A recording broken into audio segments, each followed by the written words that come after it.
கர்த்தருடைய நாமம் மகிமைப்படுவதாக. இந்த புதிய நாளுக்காய் கர்த்தரை நன்றியோடு ஸ்தோத்திரிக்கிறேன். இந்த புதிய நாளின் தியானத்துக்காய் எடுத்துக்கொண்ட வசனம் எரேமியா தீர்க்கதரிசியின் புஸ்தகம் 33வது அதிகாரம் 3வது வசனம். என்னை நோக்கி கூப்பிடு, அப்பொழுது நான் உனக்கு உத்தரவு கொடுத்து நீ அறியாததும் உனக்கு எட்டாததுமான பெரிய காரியங்களை உனக்கு அறிவிப்பேன். ஆம், ஆண்டவரை நோக்கி எப்பொழுதும் கூப்பிடுவோம். அவர் தம்முடைய பரிசுத்த பர்வதத்தில் இருந்து நமக்கு செவி கொடுக்கிற தேவனாய் இருக்கிறார். நாம் அறியாதும் நம் கெட்டாதுமான பெரிய காரியங்களை செய்கிற தேவன் அவரே. எனக்கு உண்டான நெருக்கத்திலே கர்த்தரை நோக்கி கூப்பிட்டு என் தேவனை நோக்கி அபயமிட்டேன்.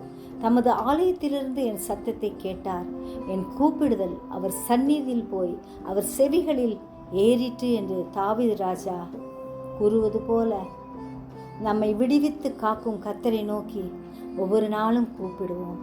அவரே நமக்கு தஞ்சம். எனவே கர்த்தர் நமக்கு பதிலளிக்கிற தேவனாக இருக்கிறபடியா அவரை நாம் பற்றி கொள்வோம், அவருக்காக வாழ்வோம். ஜெபிப்போமா? ஜீவிக்கிறதா நல்ல இயேசுவே, இந்த அருமையான நாளுக்காக நன்றியோடு ஸ்தோத்திரிக்கிறோம். எங்கள் ஒவ்வொருவரையும் பாதுகாக்கும்படியாக ஜெபிக்கிறோம். சிறியோர் முதல் பெரியோர் வரை ஒவ்வொருவரையும் பாதுகாத்துக்கங்க.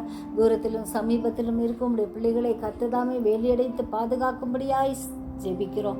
என் கிருபை உனக்கு போதும் என்று சொன்னீங்க. உங்களுடைய கிருபையால் எங்களை வழி நடத்துங்கப்பா. ஆண்டவரே, நீர் எங்களுக்கு உத்தரவு கொடுக்கிற தேவனாய், நாங்கள் அறியாத காரியங்களை எங்களுக்கு அறிவிக்கிற கர்த்தராய் இருக்கிறபடியால் நன்றியோடு ஸ்தோத்திரிக்கிறோம். ஆண்டவரே, உம்மை நோக்கி பார்த்த முகங்கள் ஒரு நாள் வெட்கப்பட்டு போனதிலே அதற்காக நன்றியோடு ஸ்தோத்திரிக்கிறோம். எங்களை தாழ்த்துகிறோம், வெறுமையாக்குகிறோம். உடைய திருக்கரத்தில் பூர்ணமாய் ஒப்பு கொடுக்கிறோம்.